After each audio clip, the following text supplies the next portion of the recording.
All right, hiding cells. This is something which I very seldom see on spreadsheets. And this is something where you may have run into issues where you've got a whole bunch of data and you start scrolling down. The next thing you know, you're right at the bottom of 1 million odd cells and rows, and you can't find your data and all the rest of it.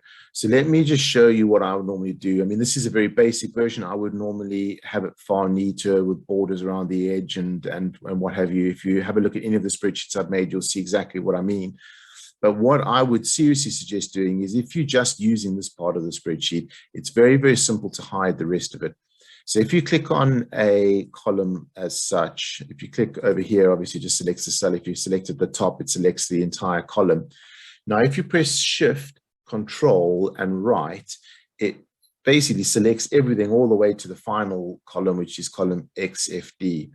If you right-click at the top and say Hide, boom, it's gone. It's gray. So now you can only scroll that far. You can't go any further.